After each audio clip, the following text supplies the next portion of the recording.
कितनी उम्र है आपकी पुष्पेंद्र? देखिए, मेरी उम्र अभी 25 साल और 3 महीना में मैंने चुनाव जीता है। मतलब जिस दिन रिजल्ट आया उस दिन 25 साल 3 महीना? जिस दिन रिजल्ट आया 25 साल 3 महीना। एग्जैक्टली या कुछ दिन भी है उसमें? 25 साल 3 महीना 3 दिन। 25 साल 3 महीना 3 दिन।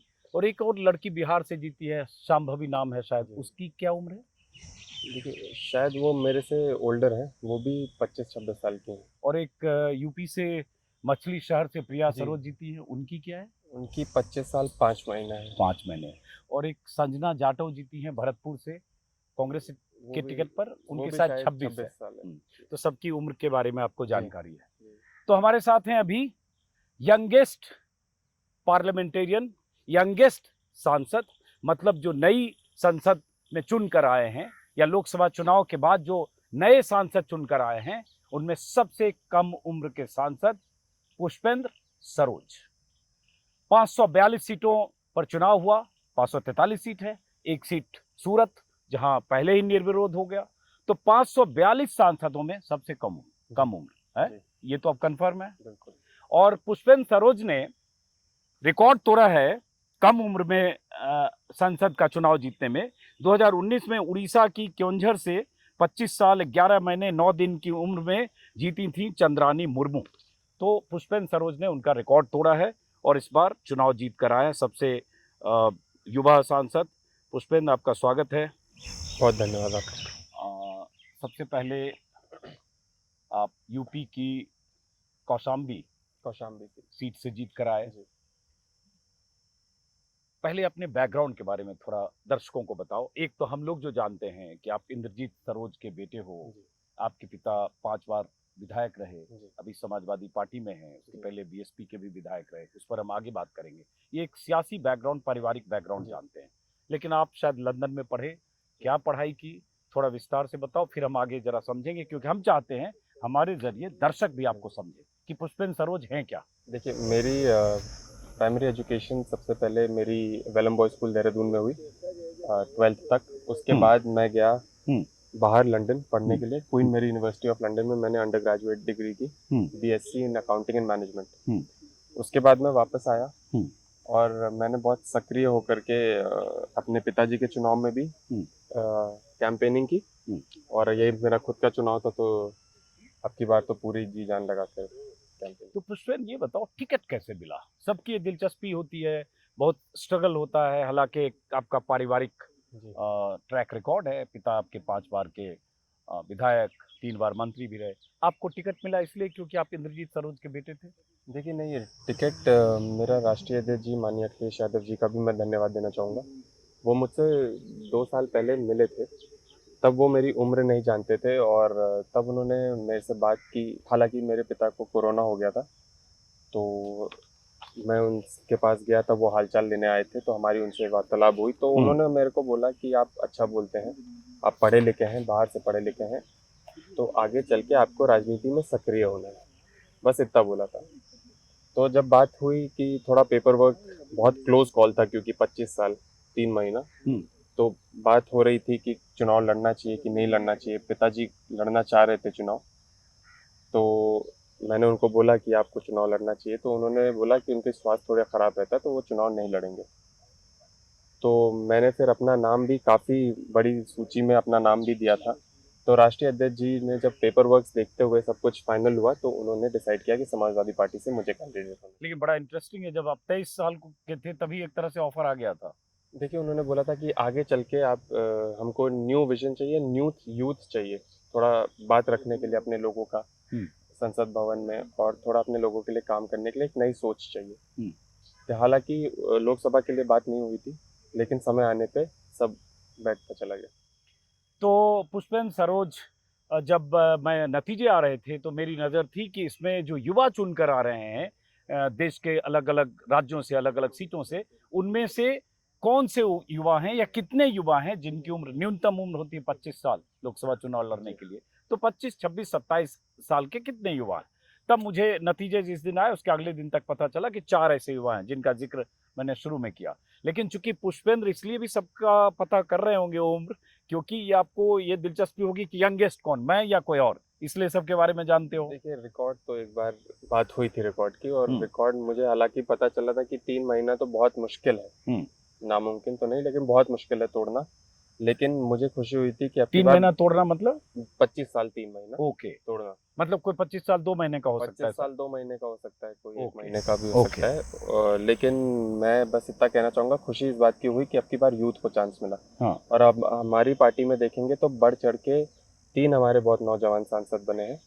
एक मछली शहर से बनी है और एक इकरा जी हैं। प्रिया सरोज और इकरा हसन इकरा कैराना जी, से। प्रिया सरोज जी और इकरा हसन जी, दोनों ही यूथ हैं, और साथ में तीसरा मैं हूँ। मेरे ख्याल से प्रिया सरोज भी बाहर से पढ़ के आई हैं और इकरा भी शायद लंदन से पढ़ के आई हैं। इकरा के बारे में तो इकरा जानता हूँ, जी प्रिया सरोज के भी बारे में शायद मैं भी जानता हूँ, और प्रिया जी तो सुप्रीम कोर्ट में ही प्रैक्टिस प्रैक्टिस करती हैं करती शायद। हैं। हाँ। तो यकीन के साथ बहुत खुशी हुई, और जो चुन कर आई वो भी बहुत अच्छा लगा, क्योंकि हम अपने नौजवानों की बात संसद भवन में रख सकेंगे। और इंटरेस्टिंग बात है कि पुष्पेंद्र सरोज ने हराया है कौशाम्बी से विनोद सोनकर को, जो वहां से 2 बार के सिटिंग बीजेपी के सांसद जी, हैं। सही बोल रहा हूँ? तो आप कहाँ लंदन में पढ़ाई कर रहे थे? पढ़ाई कब पूरी हुई आपकी? देखिए मेरी पढ़ाई 2019 में ही पूरी हो गई थी। हालांकि उसके बाद कोरोना लग गया, तो कोरोना का लॉकडाउन लगा तो 1-2 साल इधर उधर चले गए। हमारे फैमिली में भी, सबके फैमिली में बहुत परेशानियाँ थी। उसके बाद सक्रिय होके जब 22 का यूपी का चुनाव आया, और थोड़ा आवाज ज्यादा आए इसलिए। हाँ। उसके बाद सक्रिय होके जो 22 का यूपी का चुनाव आया, और फिर अपना खुद का चुनाव 24 में आया, तो मेरी पढ़ाई 2019 में कंप्लीट हो गई। नहीं, लेकिन जब पढ़ाई कंप्लीट हुई पुष्पेंद्र, तो चूंकि आप सियासी परिवार के हो तो इसलिए एक दिलचस्पी हो जाती है, फिर ये भी लगता है कि टिकट भी मिल सकता है। अदरवाइज आपकी दिलचस्पी इसी में थी चुनाव में, क्योंकि पढ़ाई लंदन में कर रहे हो, अकाउंटेंसी की पढ़ाई की शायद आपने, जी, accounting and accounting and management. Management. तो आप में को उधर नहीं जाना था अकाउंटिंग मैनेजमेंट में, आपको आना सियासत में था या बाय फ्लूक हो गया? देखिए इवेंचुअली आना ही था, कभी ना सियासत में कभी। पिताजी की विरासत संभालनी जी, थी। कभी ना कभी आना था अपने लोगों के बीच, क्योंकि कौशाम्बी के लोग मेरे पिताजी को कौशाम्बी का विकास पुरुष कहते हैं। ये आप किसी भी से पूछ लीजिए, हमारे लोग भी यहाँ पर हैं कौशाम्बी के। तो वो चाहते हैं कि कोई ऐसा परिवार से आए जो उनके लिए काम कर सके। तो वो अपना देखना चाहते थे कि उनका काम कोई ऐसा इंसान करे, क्योंकि हालांकि ये पूरे कार्यकाल में मेरे पिताजी का मार्गदर्शक भी रहेगा, आशीर्वाद भी रहेगा, और अपने लोगों के बीच कैसे लोगों को मैनेज करना है, कैसे लोगों के लिए काम करना है। पक्ष में नहीं, हालांकि हम अभी विपक्ष में हैं, तो विपक्ष में भी एक बहुत बड़ी भूमिका होती है अपने लिए काम, अपने लोगों के लिए काम करना। तो मैं यकीन के साथ कह सकता हूँ कि आगे चल करके बहुत सीखने को मिलेगा और अपने लोगों के लिए काम करने को मिलेगा। मैं इस पर आता हूँ अभी पुष्पेंद्र, लेकिन जब कोई युवा संसद में आता है तो बहुत उम्मीद होती है, ऐसे भी डेमोग्राफिक डिविडेंड की बात होती है, युवाओं की बात होती है और युवाओं के विजन की बात होती है, इसमें कोई शक नहीं। लेकिन फिर ये भी कई बार सवाल उठता है, जब कोई इंद्रजीत सरोज का बेटा चुनाव लड़ता है, जीत जाता है, कोई तूफानी सरोज की बेटी लड़ती है, जीत जाती है, कोई मुनव्वर हसन की बेटी लड़ती है, इकरा हसन जीत जाती है, तो फिर ये भी कहते हैं कि भाई ये तो परिवार का है, परिवारवाद है, पारिवारिक विरासत है, आपको मिलना ही था। पिता आपके 30 साल या 40 साल चुनाव लड़ते रहे, जीते भी हारे भी, तो आप आसानी से जीत गए, लोग तो ये कहेंगे, कह सकते हैं। देखिए चाहे मैं हूँ, चाहे तूफानी सरोज जी की बेटी हूँ, चाहे मुनव्वर हसन जी की बेटी हूँ, या अन्य कोई ऐसे उदाहरण हो, या राजनाथ सिंह के बेटे पंकज सिंह कोई हो भी या हो, कोई और भी हो, कोई भी हो, सैकड़ों ऐसे मैंने एग्जाम्पल है। ये नेपोटिज्म की बात बहुत आती है। हालांकि राजनीति में मुझे लगता है कि ये बात नहीं आनी चाहिए, क्योंकि हम जनता के दरबार में जाते हैं, जनता हमको वोट देती है। अगर जनता को वाकई ये लगता है कि ये कैंडिडेट इनका बेटा है तो इनके लिए वोट देना चाहिए, तो मैं अपने कौशाम्बी लोकसभा की बात कर सकता हूँ, तो ऐसा बिल्कुल नहीं है। वो कैंडिडेट देख करके वोट देते हैं, स्वभाव देख करके वोट देते हैं। और यकीन के साथ कह सकता हूँ कि जब आप जनता के दरबार में आते हैं तो आपको जो वोट्स मिलते हैं वो आपके लिए मिलते हैं, आपके लिए मिलते हैं, पार्टी के लिए मिलते हैं। तो वो चुन के आते हैं, उनको बैठी बैठाई गद्दी में नहीं बैठा दिया जाता है। बस मैं यकीन के साथ ये कह सकता हूँ कि नेपोटिज्म पॉलिटिक्स में, इलेक्टोरल पॉलिटिक्स में नहीं होना चाहिए। हाँ, ये सही है, लेकिन देखो हर पार्टी में है, बीजेपी आरोप लगाती है या नरेंद्र मोदी परिवारवाद का आरोप लगा देते हैं समाजवादी पार्टी पर, विपक्ष पर। ये सच भी है कि चाहे लालू यादव के बेटे तेजस्वी यादव हों, चाहे बेटी मीसा भारती हो, चाहे रोहिणी आचार्य हो, या यूपी में अखिलेश यादव हों, धर्मेंद्र यादव हों, अक्षय प्रताप हों, ये सारे परिवार के लोग हैं। लेकिन इतना ही सच है कि बीजेपी में भी ऐसे दर्जनों लोग हैं। तो प्रधानमंत्री मोदी या बीजेपी के लोग टारगेट विपक्ष को करते हैं, अपना गिरेबान झांकना भूल जाते हैं कि वहां भी बहुत सारे लोग हैं। लेकिन मैं तो ये मानता हूं कि अगर किसी पॉलिटिशियन का बेटा पढ़ा लिखा है और वो अगर विरासत संभाल सकता है, इसमें गलत नहीं है। डॉक्टर का बेटा डॉक्टर बन जी सकता है, बिल्कुल। इंजीनियर का बेटा इंजीनियर बन सकता है। बात यह है कि उसमें योग्यता ना हो और तब पिता उसको ऐसे हथेली पर लेकर और चुनाव लड़ा दे और जीत जाए और काम ना करे, तब सवाल उठता है। जी बिल्कुल सही बात है। जैसे मैंने बोला, इलेक्टोरल पॉलिटिक्स में तो ऐसा नहीं कह सकते आप, क्योंकि हम जनता के बीच में जाते हैं, वोट मांगने जाते हैं और जनता ही चुन करके भेजती है। तो चाहे वो मैं हूँ, चाहे वो मेरे साथी पार्लियामेंटेरियन प्रिया सरोज जी हों, चाहे वो इकरा हसन जी हों, हम सब लोगों को जनता ने चुन करके भेजा है। तो यकीन के साथ हम जनता के ही मुद्दे लेकर के पार्लियामेंट में जाएंगे और नेपोटिज्म की बात नहीं है इसमें। अब ये बताइए कि जैसे आप जीते जो कौशाम्बी में, तो आपकी जीत की बहुत कहानियां हैं। उन कहानियों में एक किरदार है राजा भैया। कहा गया जो कुंडा के राजा भैया हैं बेंती महल के, तो उनके आशीर्वाद के बिना आप शायद नहीं जीत पाते। गेम तब बदल गया जब राजा भैया ने आशीर्वाद दे दिया और जो वहाँ के विनोद सोनकर जो वहाँ के सांसद थे, हैं अब नहीं रहे, हार गए वो, उसके बाद उनकी राह मुश्किल हो गई। राजा भैया ने कह दिया कि जिसको जिसको जहां वोट देना है दो, वो भी तब जब अमित शाह से एक राउंड की पहले मुलाकात हो गई। देखिए, ये सही बात है कि जनसत्ता दल के लोगों ने हमारा समर्थन किया। समर्थन किया कहने का मतलब यह, हमको आशीर्वाद दिया जब उनके सामने हम विजन लेकर गए, अपना वोट मांगने गए। जनसत्ता दल ने अपना कोई प्रत्याशी नहीं खड़ा किया था, तो माननीय राजा भैया जी ने अपने मन से बोल दिया था कि आपका विवेक जहाँ कहता है आप वहाँ पे वोट दीजिए।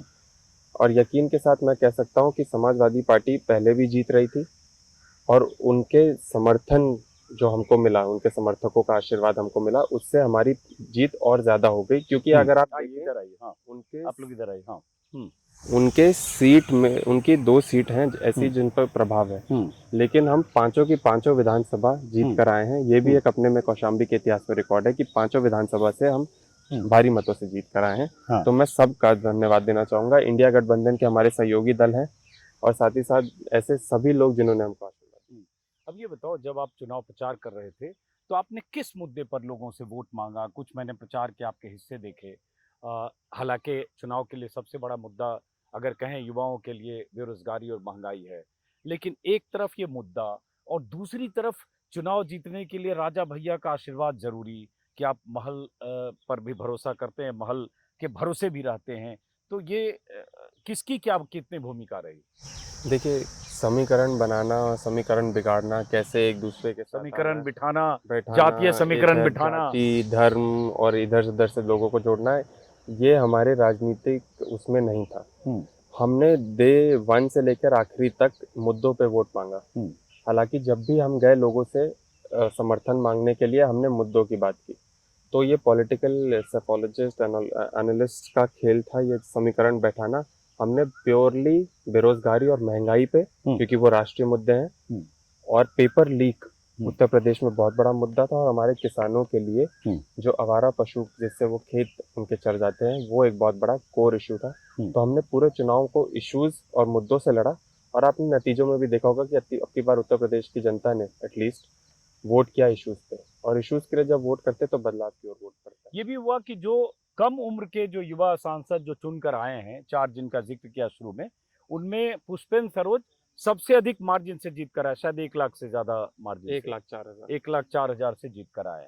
अब चूंकि आप जीत कर आ गए, ठीक है, एक पारिवारिक बैकग्राउंड, लेकिन आप लड़े, जीते। अंतिम सच यही, लोकतंत्र में जीतता तो आदमी वोट से है। तो पुष्पेंद्र, क्या चाहते हो अब यहाँ से? जब चुनाव जीत कर आ गए तो आपकी सोच और दृष्टि क्या है? एक तो आप विपक्ष में हो, तो विपक्ष की बहुत सारी सीमाएं होती हैं, बहुत सारे फैसले जो सरकार के होते हैं, अगर सत्ता पक्ष का सांसद है तो उसके लिए आसान होता है अपने इलाकों के लिए काम करना, लेकिन आप विपक्ष में हो तो आपसे उम्मीद आपके इलाके के लोगों की होगी, जो आपने उम्मीद जगाई होगी। देखिए, चुनाव सब जीतने के लिए लड़ते हैं। सब सांसदों की, सब जितने भी प्रत्याशी, अपनी अपनी भूमिका थी। कौशाम्बी की महान जनता ने मुझे सांसद चुन करके एक बदलाव की ओर वोट डाला था और हमने अपना योगदान दे दिया था। अफसोस की बात यह है कि हमारा सरकार नहीं बन पाई। तो विपक्ष की भी एक बहुत अहम भूमिका है। पिछले 10 साल में भारतीय जनता पार्टी ने इतना मजबूत विपक्ष नहीं देखा है, और अब की बार यकीन के साथ मैं कह सकता हूँ कि पहले ये है सच बात कि हमारे लोगों की सुनवाई नहीं होती थी, लेकिन जब विपक्ष थोड़ा और मजबूत हो जाता है और जिस तरीके से भारतीय जनता पार्टी के पास पूर्ण बहुमत की सरकार नहीं है अपने खुद के पार्टी पे, तो मैं यकीन के साथ कह सकता हूँ कि वो थोड़ा घबराए होंगे, थोड़ा दबाव में होंगे, लेकिन उसको हमको उनके सामने उजागर करना पड़ेगा। अपने लोगों के मुद्दे, अपने लोगों के मान सम्मान की जो भी लड़ाई है, जो भी मुद्दे हैं, बेरोजगारी अभी भी मुद्दा है, महंगाई अभी भी मुद्दा है, किसानों का मुद्दा अभी भी है, क्योंकि सरकार अभी भी वही है। तो यकीन के साथ मैं कह सकता हूँ कि उस मुद्दे को बस अब बहुत मजबूती से संसद भवन में रखना है। उन मुद्दों को कोई गूंज पूरे संसद भवन में गूंजनी चाहिए, तभी हम जाके बदलाव करवा पाएंगे। यूपी से 37 सांसद चुनकर आए हैं समाजवादी पार्टी के, 6 कांग्रेस के, यानी 43। अगर देखें पिछली बार तो सिर्फ 5 समाजवादी पार्टी के, कांग्रेस के 1 सांसद, सिर्फ 1 सीट कांग्रेस की पिछली बार सोनिया गांधी जीती थी। इस बार इजाफा हुआ है, यूपी से बहुत ज्यादा सीटें आई। आपको क्या लगता है यूपी में ऐसा क्या हुआ कि समाजवादी पार्टी और कांग्रेस के कॉम्बिनेशन ने आधा से ज्यादा सीटें जीत ली? देखिए, अब की बार यूपी की जनता ने मुद्दों पे वोट डाला है। नौजवानों में बहुत बढ़ चढ़ के चुनाव में हिस्सा लिया है। पेपर लीक बहुत बड़ा मुद्दा था, बेरोजगारी बहुत बड़ा मुद्दा है। अफसोस है कि अभी भी वो मुद्दा बरकरार है और हम सरकार में नहीं आ पाए, तो उन मुद्दों का कोई समाधान नहीं निकाल पाए। लेकिन यकीन के साथ कह सकता हूँ, इतनी गर्मी में भी जिस तरीके से नौजवान उतर गए थे, आप सबने कवर किया है। अब पूर्वांचल साइड तो बहुत ज़्यादा गर्मी हो गई थी एंड में आते आते। अरे मैं बनारस में था उस समय, तो वहाँ 47 डिग्री टेम्परेचर था, हालत खराब थी। 47 डिग्री था, लेकिन हाँ। फिर भी लोग गमछा पहन करके सड़कों पे उतरे थे दिन रात एक करके। तो अब की बार जनता खुद चुनाव लड़ रही थी। जनता खुद चुनाव लड़ रही थी, अपने मान सम्मान की लड़ाई लड़ रही थी और मुद्दों की लड़ाई लड़ रही थी। तो यूपी में जब नतीजे ऐसे आए, तो ये कोई बहुत अप्रत्याशित नतीजे नहीं थे, कैसे नहीं था कि बहुत ऐसा कैसे हो गया, क्योंकि हम ग्राउंड में रह करके ग्राउंड की रियलिटी की बात कर रहे थे। हमारे राजनेता माननीय अखिलेश यादव जी, माननीय राहुल गांधी जी, उन्होंने मुद्दों से स्टिक किया। अपने भाषणों से लेकर के पूरे रैलीज तक हर हमेशा अपने मुद्दों के बारे में बोला, जनता को भारतीय जनता पार्टी के जुमलों में नहीं भटकने दिया और मुद्दों की बात की। और महंगाई और बेरोजगारी बहुत बड़ा मुद्दा है और जन जन को प्रभावित करता है, और जन ने ही अब की बार बदलाव की ओर वोट दिया था। तो अब जब तो चुनकर आ गए हो आप दिल्ली, जो मैंने पहले पूछा कि जनता की बहुत सारी अपेक्षाएं होती है अपने सांसद से, अपने प्रतिनिधि से, और तभी विनोद सोनकर जो 2 बार के थे जीते, डबल इंजन की सरकार। तो क्या ऐसा नहीं हुआ 5 साल में आपके इलाके में या 10 साल में, जो अब आप करोगे और लगता है कि जो वादे थे उन पर अमल करोगे? देखिए, एक जनप्रतिनिधि होने के नाते आपकी ये नैतिक जिम्मेदारी बनती है कि आप अपने लोगों की सुनवाई करिए। सबसे पहले सुनवाई जरूरी है और उनका मान सम्मान रखिए। उसके अंतर्गत आपके अंदर वो काम आ सकता है, आप लोगों के लिए काम कर सकते हैं या नहीं कर सकते हैं, वो बात का विषय है।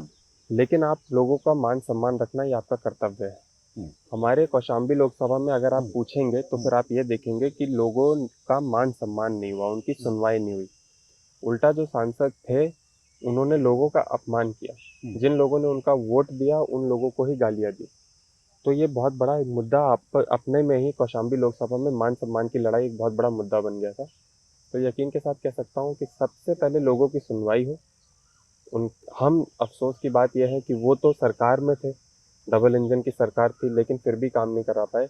हम विपक्ष में हैं, लेकिन सुनवाई हो, उनका मान रखा जाए और उनकी बात संसद भवन में मजबूती से रखी जाए। और मैं यही कहना चाहूँगा कि वक्त पक्ष विपक्ष का खेल चलता रहेगा।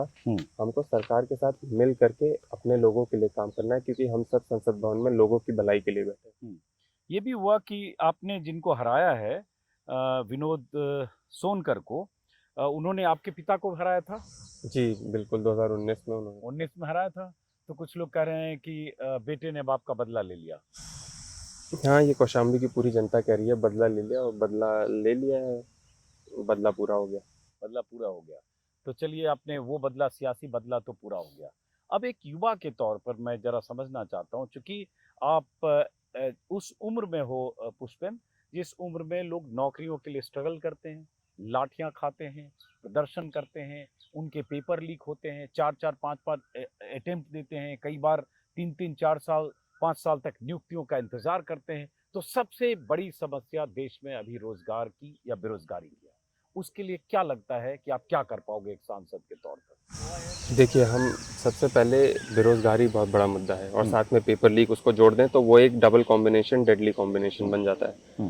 तो हमारी ये सबसे पहली जिम्मेदारी बनती है कि इस आप पे थोड़ा हम सा इधर देखना, हाँ कैमरा इधर, हाँ। इस पे हम जिम्मेदारी हमारी ये बनती है कि हम रोजगार दिलाएं अपने युवाओं को। सरकारी पद अभी भी खाली हैं, हम्म, पेपर लीक हो जा रहे हैं, हम्म, पद भरे नहीं जा रहे हैं। जब तक हम अपने युवाओं को रोजगार नहीं दिला पाएंगे तब तक इस देश की अर्थव्यवस्था कैसे चल पाएगी, लोगों का घर कैसे चल पाएगा। आप और मैं और हम सब सुबह उठते हैं रोटी कमाने के लिए। जब कमाने का कोई जरिया ही नहीं है हमारे युवाओं के पास तो हम आगे नहीं बढ़ पाएंगे, भारत आगे नहीं बढ़ पाएगा। यकीन के साथ अगर आप मुझसे पूछेंगे तो मैं अभी बस मजबूती से युवाओं का मुद्दा संसद भवन में संसद में उठाना चाहते हैं, क्योंकि ये भी सही है कि उसका निदान विपक्ष के पास तो है नहीं। विपक्ष के पास नहीं है, नौकरियां सरकार विपक्ष के पास। जनरेट नहीं कर सकता, जी रोजगार के अवसर विपक्ष सृजित नहीं कर सकता, जी बिल्कुल। लेकिन एक सांसद के तौर पर आपको जनता बात तो उम्मीद रखनी करती चाहिए। है जी कि आप क्या कर रहे हो जी इसमें। तो आपको लगता है कि आप संसद में उनकी आवाज जी, बुलंद करो। मेरी जिम्मेदारी अभी विपक्ष में रहते हुए बात रखने की है हम्म, और ज्यादा से ज्यादा सरकार के अंतर्गत आके सरकार के साथ काम करके अपने लोगों का काम निकालने की है। तो ये दो जिम्मेदारी मैं भरपूर तरीके से निभाऊंगा और बात रखने में कोई हिचक नहीं होनी चाहिए। अपने लोगों की बात है, अपने लोगों ने वोट दिया है और जो मुद्दे हैं बेरोजगारी, महंगाई और पेपर लीक बहुत बड़े मुद्दे हैं और इसको मजबूती में रखना भी चाहिए, सरकार को संज्ञान भी लेना चाहिए। एक तो बेरोजगारी महंगाई अपनी जगह है, दूसरी चीज जानते हो विपक्ष को लेकर जो सरकार का नजरिया और रवैया है प्रधानमंत्री मोदी का खुद, ये अलग बात है कि उनकी ताकत इस बार कम हो गई, 272 से भी वो 32 सीटें नीचे रह गए। लेकिन पिछली बार आपने देखा होगा कि 150 सांसदों को बाहर करके बहुत सारे बिल पास कर दिए गए, भारतीय न्याय संहिता से लेकर और तमाम कानून बन गए संसद से बाहर। इस बार ये जरूर हुआ कि विपक्ष की ताकत मजबूत हो गई, इंडिया गठबंधन 234-35 है। लेकिन फिर भी विपक्ष के सामने बहुत बड़ी चुनौती है इस रिजीम में काम करना। तो उस चुनौती के लिए कई बार क्या होता है, विपक्ष के बहुत से सांसद या पक्ष के भी ये आरोप लगता है कि वो संसद अटेंड कम करते हैं, या संसद में जो सवाल कम पूछते हैं, या संसद में जो उनकी भूमिका होती है एक सांसद के तौर पर, वो कई बार कम निर्वाह करते हैं। उसकी कितनी तैयारी है और क्या कमिटमेंट है आपका? देखिए, हमारे पार्टी की बैठक हुई थी सभी सांसदों की और उसमें हमको यही गाइडलाइन दी गई है कि संसद में आपको बोलने का मौका मिले ना मिले, आपको संसद भवन में रहना बहुत जरूरी है। रहना, आपकी मौजूदगी वहाँ पे अपने लोगों का एक मान सम्मान बढ़ाता है। वहाँ पे सीखने को बहुत कुछ मिलता है और आपके आगे चल के जब आपको बोलने का मौका मिले तो आपको सब नॉलेज हो कि किसने क्या बोला हुआ है और उसको संज्ञान में लेते हुए आपका क्वेश्चन सटीक होना चाहिए। तो यकीन के साथ सबको बहुत कम समय मिलता है, मैं एक नौजवान हूँ, हमको और कम समय मिलेगा, लेकिन यकीन के साथ मैं कह सकता हूँ जितना भी लिमिटेड टाइम मिलेगा उसमें हमारे क्वेश्चन सीधा होना चाहिए, सटीक होना चाहिए और डायरेक्ट होना चाहिए और खूब पढ़ना चाहिए, स्टडी करना स्टडी चाहिए, के साथ फैक्चुअल होना चाहिए। फैक्ट होना चाहिए, रिसर्च होना हालांकि चाहिए। पिछले 10 साल में हमने देखा कि फैक्ट्स पे कम बातें होती हैं और जुमलों की ज़्यादा बातें होती हैं और सरकार के कभी कभार आंसर्स भी नहीं आते हैं। लेकिन हमारा ये जिम्मेदारी बनेगी कि बार बार उन सवालों को पूछते रहना चाहिए क्योंकि मुद्दे भी जायज़ हैं। बेरोजगारी, महंगाई बहुत बड़े मुद्दे हैं। बेरोजगारी पे सवाल जब तक हम पूछ करके नाक में दम नहीं कर देंगे तब तक हमारे लोगों को रोजगार नहीं मिलेगा। ये बहुत सही सवाल आपने, सही आपने मुहावरा इस्तेमाल किया कि जब तक हम नाक में दम नहीं कर देंगे सरकार के लिए। लेकिन वही है कि विपक्ष की हैसियत ऐसी पिछली सरकार में, मतलब मोदी 2.0 में हुआ कि विपक्ष के सांसदों को संसद से बाहर किया गया। अब विपक्ष की ताकत मजबूत है, वही मैं कह रहा हूँ। तो अब एक तो सवाल पूछना, दूसरा इस दौर की जो राजनीति है, जिस तरह से नफरत की राजनीति, हिंदुत्व की राजनीति, हिंदू मुसलमान की राजनीति, मंदिर मस्जिद के नाम पर लोगों को उकसाने भड़काने की राजनीति, एक युवा के तौर पर क्या सोचते हो, क्या देखते हो, क्या तजुर्बा है, क्या महसूस किया आपने? ऐसी राजनीति नहीं होनी चाहिए। हमने हालांकि सक्रिय होकर नहीं, लेकिन हमने सुना भी है वो दौर जब अटल बिहारी वाजपेयी जी का दौर था। हमने वो दौर भी देखा है जब मनमोहन सिंह जी का दौर था। हमने उत्तर प्रदेश में वो दौर भी देखा है जब माननीय मुलायम सिंह जी का भी दौर था। वहाँ पे लोगों की, विपक्ष की एक भूमिका होती थी, सुनवाई होती थी, एक मान रखा जाता था विपक्ष। ये कोई तानाशाही नेचर का नहीं रवैया अपनाया जाता था।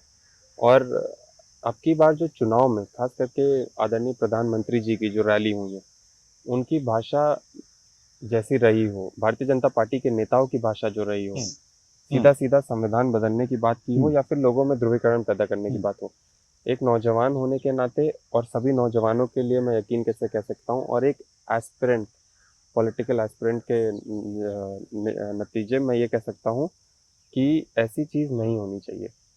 हमको अपने रोल मॉडल्स बहुत अच्छे से चुनने चाहिए और बहुत बड़े बड़े नेता हैं जिनकी भाषा बहुत खराब रही इस चुनाव, उनको ये समझना चाहिए कि आपको बहुत करोड़ों लोग सुन रहे हैं, और अगर आपको किसी के लिए एक फिगर बनना है या फिर एक वो एस्पायर कोई आपको कर रहा है, तो ऐसी भाषा भाषा बहुत इंपॉर्टेंट चीज़ होती है। हमको कल मीटिंग में भी कहा गया था, हमारी पार्टी मीटिंग में, कि आप अपनी भाषा शैली पे लगाम लगा के बिल्कुल सटीक तरीके से सवाल पूछें और विनम्र भाव से पूछें।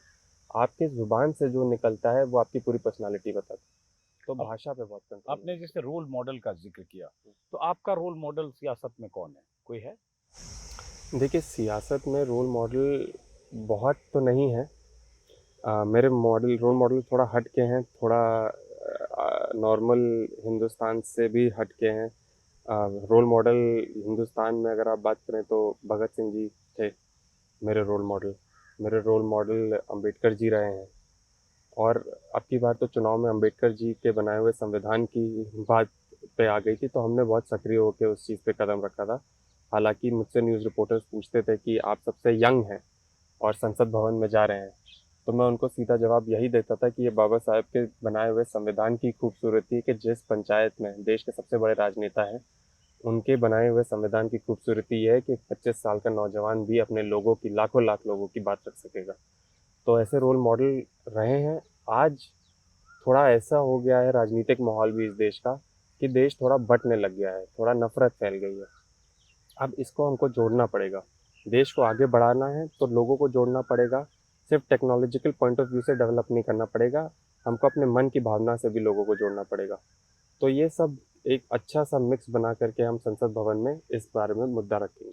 तो जैसे आपने भगत सिंह का जिक्र किया, हालांकि वो उस तरह से कोई जी। पॉलिटिशियन नहीं थे, क्रांतिकारी थे। उन्होंने तो हम्म, हंसते हंसते फांसी के फंदे को गले में कबूल किया।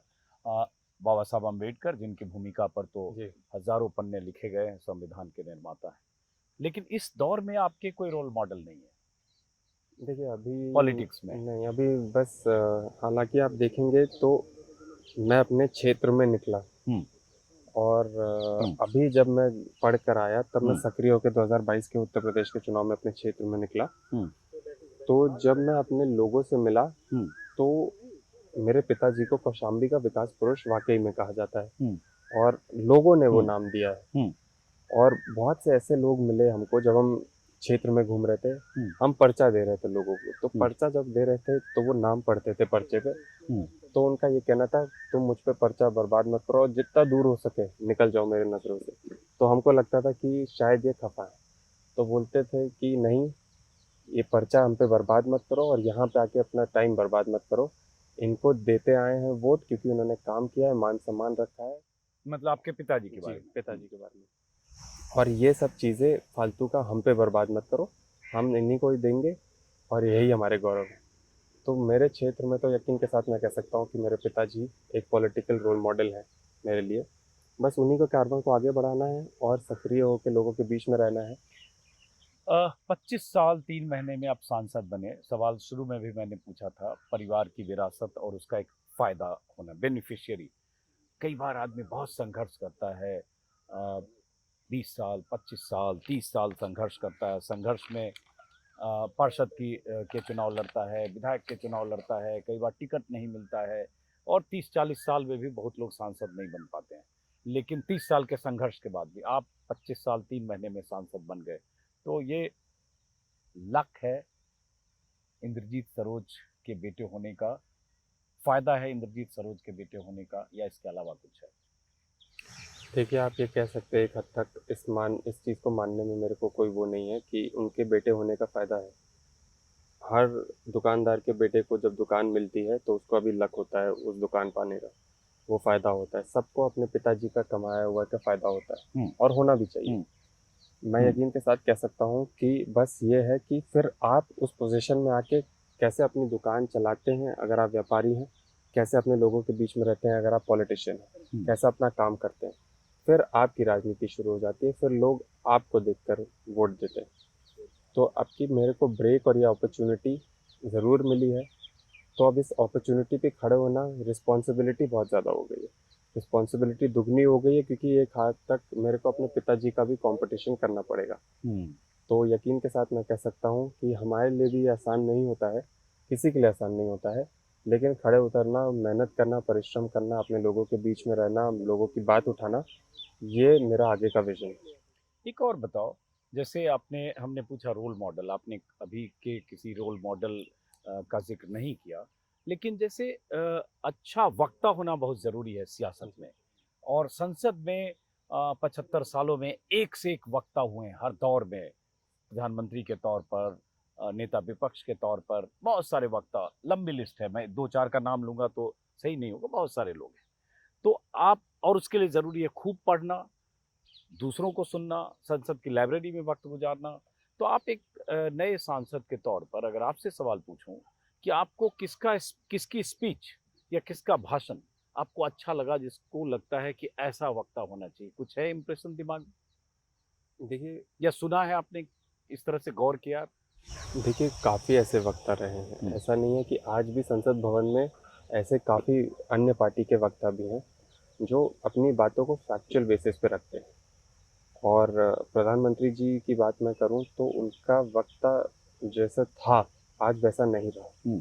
लेकिन अगर पुराने दौर की मैं बात करूं तो मनमोहन सिंह जी बहुत कम बोलते थे, लेकिन अपनी बात बहुत सटीक तरीके हाँ, से वो रखते स्पीकर अच्छे नहीं थे, वो थे। एग्ज़ीक्यूटर अच्छे थे, प्राइम एग्जीक्यूटिव मिनिस्टर अच्छे थे, विज़नरी थे, जी बट स्पीकर वक्ता कम नहीं बोलते थे वो। नहीं, मेरा मानना यह है कि स्पीकर अगर होना चाहिए तो हुँ, उसकी बात में हुँ, क्वालिटी भी होनी चाहिए। हुँ, आप जिस तरीके से स्पीच की डिलीवरी करें, लेकिन अगर उस डिलीवरी उस पूरे स्पीच में जो हुँ, फैक्ट्स हैं या फिर हुँ, जो पूरी बात है हुँ, वो अच्छी नहीं रहेगी, तो आप कोई भी यूजलेस टॉपिक को लेकर के बहुत अच्छा वक्तव्य करके लोगों को भ्रमित कर सकते हैं, जैसा हो रहा हुँ। है। लेकिन जैसे जैसे क्या हो रहा है थोड़ा बताओ? देखिए जैसे क्या ऑब्ज़र्व कर रहे हो आप? भारतीय जनता पार्टी के लोगों, जैसे मुझसे पत्रकार भी पूछते थे, उनके चुनावी भाषणों में हुँ, तो देश बहुत बड़ा दिखता है, देश बहुत अगड़ा दिखता है, देश का नाम रोशन हो रहा है, लेकिन ज़मीनी हकीकत से वो परे है। उनके भाषणों में बहुत आगे है, लेकिन आंकड़ों में बहुत पीछे है। ये आप और मैं सब जानते हैं। तो मैं यकीन के साथ कह सकता हूँ कि वक्ता होने के साथ-साथ आपको एक फैक्चुअल बात और मुद्दे की बात रखना बहुत ज़रूरी है। वक्ता में बात करूँ, माननीय मुलायम सिंह जी बहुत अच्छे वक्ता थे, अटल बिहारी वाजपेयी जी बहुत अच्छा बोलते थे। तो ऐसे काफ़ी राजनेता रहे हैं। तो या चंद्रशेखर, नेहरू, बहुत, बहुत सारे लोग, जॉर्ज बहुत फर्नांडिस, बहुत सारे, सुषमा स्वराज, बहुत सारे लोग बहुत जी, अच्छे बिल्कुल, थे। सुषमा बिल्कुल। स्वराज जी रहती थी। हुँ, हमारे समय में हालाँकि हमने बहुत कम लोगों को देखा। आपने हुँ, बहुत पुरानी बात कर दी, हुँ, हमने हुँ, हुँ, उतना सक्रिय होकर देखा नहीं। तो हुँ, जितना हमने देखा हम आपको बता सकते हैं कि सुषमा स्वराज जी, उन्होंने बहुत प्यारी बातें रहकर बोली थी, विपक्ष में रहकर बोली थी। हुँ। तो यकीन के साथ मैं कह सकता हूँ कि वक्ता अच्छा होना चाहिए और लोगों के मुद्दे को जो अच्छे से अपने वक्तव्य में रख सके, वो अच्छी चीज़ तो होती वो आपकी ख्वाहिश है कि मैं संसद में एक अच्छे स्पीकर के तौर पर पहचाना जाऊँ, है। जी, बिल्कुल। अच्छे वक्ता के तौर पर। जी, बिल्कुल। उसके लिए बहुत रिसर्च करना होता है, बहुत पढ़ना होता है, संसद की लाइब्रेरी में बहुत वक़्त गुज़ारना होता है, बहुत मतलब उस तरह से अपने को तैयार करना होता है। जी, बिल्कुल। बहुत अच्छा स्पीकर बनूँ और फैक्ट्स मेरे हमेशा सटीक और करेक्ट होने चाहिए, और साथ ही साथ मेरा भाव विनम्र होना चाहिए, तभी मैं एक अच्छा वक्ता बन विनम्र तो आप लग रहे हो। सकता हूँ। विनम्र मैं हूँ या ना हूँ वो तो नहीं, लोगों लग पर। रहे हो, मैं कह रहा हूँ, अच्छा, बहुत अच्छा। सॉफ्ट स्पोकन जी, और विनम्र तो लग रहे हो। जी। ऐसे ही हो? मैं ऐसा ही हाँ। थोड़ा धीरे बोल रहा हूँ या शायद आपका माइक पकड़ ना पाए। नहीं, नहीं, लेकिन नहीं, नहीं, नहीं, कोई बात नहीं। लेकिन ये सही बात है हाँ। कि उसके लिए लाइब्रेरी में टाइम स्पेंड करना, रिसर्च करना, ग्राउंड रिसर्च करना बहुत ज़रूरी है। हमने देखा है कि पार्लियामेंट में ऐसे-ऐसे मुद्दे उठे हैं, जिनका हुँ, जवाब सरकार देती है, हुँ, जिस पे कोई रिसर्च बैक हुँ, नहीं होता है, हुँ, बस आंकड़े दे देती है हुँ, और उसको कोई बैक क्रॉस क्वेश्चनिंग नहीं होती है। हुँ। तो ऐसा काम ना हो, आने वाली राजनीति भी जब आप कोई संसद भवन में बोलता है, तो पूरा देश सुनता है उसको, और यकीन के साथ आपका पूरा फैक्ट बिल्कुल सटीक होना चाहिए। हमारी जो मीटिंग बुलाई गई थी, उसमें भी हमको यही निर्देश दिए गए थे। किसने निर्देश दिया उस मीटिंग देखिए, में? राष्ट्रीय अध्यक्ष जी ने अखिलेश निर्देश दिया। यादव जी जी, ने। हुँ, हमको निर्देश दिए। प्रोफेसर रामगोपाल यादव जी ने हमको ये निर्देश दिया। वो एक्सपीरियंस लोग हैं पार्लियामेंट में। उनका यही कहना था कि समाजवादी पार्टी और उत्तर प्रदेश का नाम नहीं खराब होना चाहिए। जब आप संसद भवन में बोलें, तो आपकी भाषा शैली बिल्कुल अच्छी होनी चाहिए हुँ, और हुँ, आपके फैक्ट्स बिल्कुल सटीक होने चाहिए। हुँ। तो यकीन के साथ जब इतना बड़ा मैंडेट आपको उत्तर प्रदेश में मिला, अनइमेजिनेबल मैंडेट, तो आप पूरे उत्तर प्रदेश की बात संसद भवन में रख रहे हैं, हम सभी सांसद। तो हमारी पार्टी और उत्तर प्रदेश का नाम हमको लोगों का वो गूंजना चाहिए। अच्छा, ये कह सकते हो, बता सकते हो पुष्पेंद्र, कि आपके हिसाब से देश के लिए सबसे बड़ी चुनौती या इस दौर की चुनौतियां देश के लिए क्या है? देखिए, इस दौर की सबसे बड़ी चुनौती मैं यकीन के साथ कह सकता हूँ, बेरोजगारी हमारे युवाओं को तोड़ रही है। हम्म, पेपर लीक तोड़ रहा है। हम्म, जो चुनाव के नतीजे आए, सरकार फिर से एनडीए की बन गई। हम्म, हमारे युवा थोड़े निराश बहुत ज़्यादा हम्म, है, उनकी मनोबल पूरा गिर चुका है। हम्म, जो ज़मीनी मुद्दे हैं, हमारे किसान बहुत त्रस्त हैं क्योंकि आवारा पशुओं का मुद्दा अभी भी है। मैं उत्तर प्रदेश की बात कर सकता हूँ क्योंकि सक्रिय होकर मैंने उत्तर प्रदेश में राजनीति की है और अपने लोगों की बात कर सकता हूँ। तो ये कुछ ऐसे मुद्दे हैं, महंगाई, इन्फ्लेशन, इकोनॉमिक्स, ये सब राष्ट्रीय मुद्दे हैं, लेकिन अभी भी उत्तर प्रदेश के लोगों के लिए ये बहुत बड़े मुद्दे हैं और उनका मनोबल टूटा है। पर इतना ज़रूर है कि उन्होंने जो वोट डाला है वो खराब नहीं गया। तो मैं यकीन के साथ बोल सकता हूँ, इसको अब और मजबूती से हमको संसद भवन में उठाना पड़ेगा। और लेकिन थोड़ा जोर से बोलना पड़ेगा संसद भवन में। देखिए, वहाँ संसद जानते हैं भवन विपक्ष की आवाज को कई बार ये आरोप भी लगता है कि स्पीकर को म्यूट कर दिया जाता है या आवाज दबा दी जाती है, विपक्ष के लोग आरोप लगाते रहे, तो आपको थोड़ा अपना ऑडियो नहीं, लेवल वहाँ पे बढ़ाना तो ज़ोर पड़ेगा। से बोलेंगे, बुलंद होके बोलेंगे। हाँ। आ, हालांकि मैं बस इतना कह सकता हूँ कि और इस देश को जोड़ना बहुत ज़रूरी है। देश अभी अपने मन से नहीं, राजनेताओं के भाषणों की वजह से भी टूट चुका है। तो इस देश को जोड़ना ज़रूरी है, एक दूसरे से मोहब्बत करना, एक दूसरे का देश को जोड़ना बहुत ज़रूरी है और एक दूसरे से नफ़रत ना हो, प्यार बढ़ाना ज़रूरी है और साथ मिल करके काम करना ज़रूरी है। मैं बार बार बोल रहा हूँ कि हम विपक्ष में हैं, लेकिन हमारे अंदर जो भी हो सकता है, हम सरकार के साथ मिल करके अपने लोगों को जो लाभ पहुँचा सकें, वो लाभ पहुँचाने का काम करेंगे। तो एक तरीके से राजनेताओं से लेकर के ज़मीनी लोगों तक एक विनम्र भाव होना चाहिए, एकता का भाव होना चाहिए, तभी हम एज अ देश आगे बढ़ सकते हैं। चलिए, बहुत बहुत शुक्रिया आपका पुष्पेंद्र सरोज। और जैसा कि मैंने कहा कि पुष्पेंद्र सरोज के पिताजी इंद्रजीत सरोज 5 बार के विधायक रहे, बसपा में रहे, फिर अभी सपा में हैं। और बीच में मुझे ध्यान आया जो मैंने पूछा भी कि पुष्पेंद्र सरोज ने अपने पिता की हार का बदला लिया, मतलब विनोद सोनकर ने इनके पिता को हराया था 2022 में ही ना, 2019 में। 19 में, माफ करें, 2019 के लोकसभा में, सॉरी, लोकसभा में 2022 में तो आपके पिताजी विधानसभा जी, चुनाव हार गए। जीत गए। 2020 सॉरी, हाँ, 2022 में समाजवादी पार्टी के टिकट पर जीत गया। अभी सिटिंग एमएलए, अभी सिटिंग में। Sitting MLA. तो ये एक इनका सियासी अतीत है, लेकिन चूंकि युवाओं से बहुत उम्मीद है और युवा आवाज संसद में बहुत बुलंद आवाज इस दौर में, जहां विपक्ष को कई तरह से दबाने की, कुचलने की, विपक्ष की आवाज को कुंद करने की कोशिशें होती है, उस दौर में ऐसे युवाओं की आवाज जब गूंजेगी तो सरकार पर शायद कुछ ज्यादा असर होगा। लेकिन एक और बात, विपक्ष के सांसदों को, विपक्ष के नेताओं को जो सरकार की एजेंसियां हैं, ईडी, सीबीआई, इनकम टैक्स, उसका भी बहुत सामना करना पड़ता है। आपने देखा ही होगा कितने सांसद, कितने नेता, मुख्यमंत्री जेल में हैं और लगातार ये आरोप लगता है, बल्कि जो बीजेपी की तरफ चले जाते हैं, 2 दर्जन चले गए तो बच गए, ईडी ने उनका पीछा छोड़ दिया। ये चुनौती भी, हालांकि शायद इस तीसरी ताजपोशी के बाद ये चुनौती कम हो जाएगी, लेकिन ये चुनौती भी होती है। ये तो किसी से छुपा नहीं है कि ये चुनौती है और ये किस तरीके से एजेंसियां यूज़ की जाती हैं विपक्ष के, खास करके अगेंस्ट। लेकिन ये बात अच्छी नहीं है। एक लोकतंत्र में विपक्ष मजबूत होना चाहिए और विपक्ष को तोड़ना नहीं चाहिए। और ये तो स्वतंत्र एजेंसीज हैं, एजेंसीज को इस तरीके से किसी के दबाव में काम नहीं करना चाहिए। और यही कुछ राजनीतिक परिभाषा है जो हमको बदलना है, हमको मिल करके काम करना है और आगे बढ़ना है। आपका अगर कहें कि गोल, एम्बिशन, वो क्या है? भाई, आप 25 साल 3 महीने में सांसद तो बन गए, कोई सपना होता है, कोई एम्बिशन होता है, तो ये बता सकते हो कि मेरा ये एम्बिशन है, मेरा ये सपना है? भाई, आपने ना पार्षद का चुनाव लड़ा, ना विधायकी लड़ी, सीधे सांसद आए, तो अब नेक्स्ट सपना? देखिए, मेरा सपना कभी भी ये नहीं था कि मैं सांसद बन सकूं। हालांकि बस संजोग बनता गया वक्त का। तो मैं बस इतना बोलना चाहूँगा कि आगे भी वक्त का संजोग बनता जाएगा तो फिर कुछ बनते जाएंगे। ऐसा कोई एम्बिशन है नहीं, पॉलिटिकल एम्बिशन तो बिल्कुल नहीं है। पॉलिटिक्स नहीं में है? नहीं, पॉलिटिकल एम्बिशन नहीं है। बस अरे, लोगों सांसद बने और कहोगे पॉलिटिकल एम्बिशन नहीं, तो कैसे होगा? बस ठीक है, सांसद बने हैं, लेकिन अपने लोगों के लिए काम करना बहुत ज़रूरी है। एम्बिशन रखना भी ठीक है, लेकिन मेरा कोई नहीं है। ऐसे काम करते जाएंगे तो लोग अपने आप सांसद चुनते जाएंगे और आगे चल करके संजोग बनता जाएगा तो और बढ़ चढ़ के अपने लोगों की मदद करते जाएंगे।